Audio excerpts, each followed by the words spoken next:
Hi guys, let's get started. Are you ready? Yes, let's talk about food. I think it's the best topic. I mean, who doesn't love the food? Yeah, totally. I mean, have you noticed lately that very healthy food are like everywhere here in Peru? They're like all over social media too. Yes, I see them all the time on Instagram and TikTok. I think they've become one of the biggest food trends here, not only in fancy restaurants. Even small places near my house have quinoa bowls now, and people seem to love them. Well, I saw one famous with green chicken and sweet potato, avocado, and sesame dressing, and it looked so good. To be honest, I wanted until I had time after work to go, and it was totally worth it.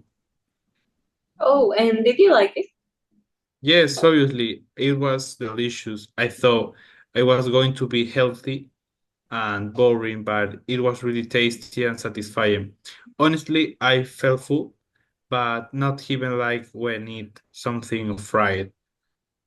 That's what surprised me too. I was going to order something heavy like arroz chaufa, but I tried a healthy bowl instead, and I didn't regret it at all. It gave me energy instead of making me feel sleepy after lunch. If I had eaten chaufa, I would have just wanted a wrap right after.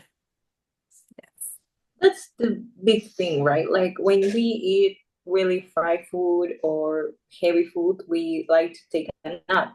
But now it's kind of different because we want energy.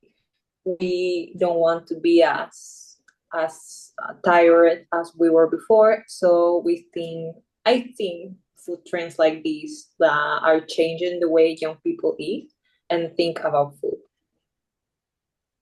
Yes, for example, the famous influencers use a lot. I see beautiful food videos with slow motion, good music, and these kind of things. I need want to try it, even if it's something I've never eaten before. It just make it look irresistible. Totally. And I think it works. I started eating bowls just because of how nice they look online. But do you guys always trust ads? Not really. Some ads just show like big portions and really tasty food, but when you go to the restaurant, it's like a joke. And because one time I ordered like a supposedly big poke, but it was just like really small portion of rice and not as many as pieces of fish as I would have liked. So yeah, it might look nice in the photo, but it's disappointing sometimes. Yeah, I totally agree with you. The photos was amazing with perfect lighting and all, but in the reality, the ingredients was super basic. I think some restaurants use a lot of filters more than the real food, and that's a problem because it's a huge problem with expectations. Exactly. That's why I always read reviews now. If people say good portion or worth the price, then I'll try it. If not, I don't waste my money. I've learned that after falling for too many Instagram ads, I was supposed to learn earlier, but I'm a visual person. Yeah, wow. And let's be honest, some of these places are just too expensive because once I went to eat a poke bowl and it was like 32 soles and it just wasn't enough food and I could have gone to another place and like asked for two dishes. Yeah, I think should be healthy and affordable, but it's too expensive, because people won't come back unless it's really, really good and offer something unique. That's true. Some of these trendy restaurants look beautiful. I mean, the decoration, the plates, the music, but the food isn't always that special. Sometimes the regular menu places give you more for less, and it tastes amazing.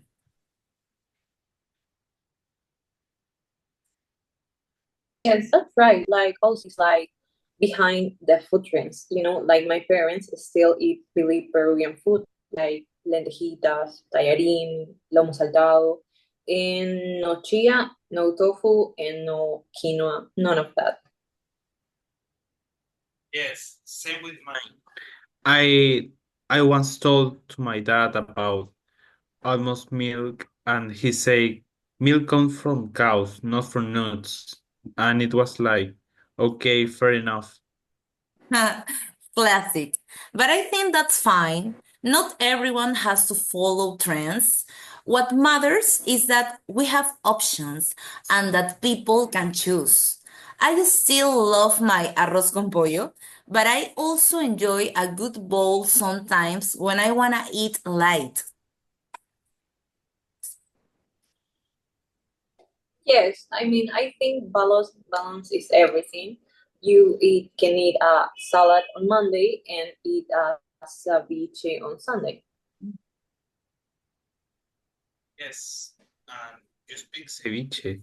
That's my favorite dish ever. It's fresh, it's delicious, and actually healthy too. But it has to be very fresh or no thanks. Is it not fresh? I won't touch it. Yeah. Mine is lomo saltado. It's not healthy, but I love it. I was supposed to eat a salad last weekend, but my mom cooked lomo and I couldn't resist. I think that's the only dish I can say no to.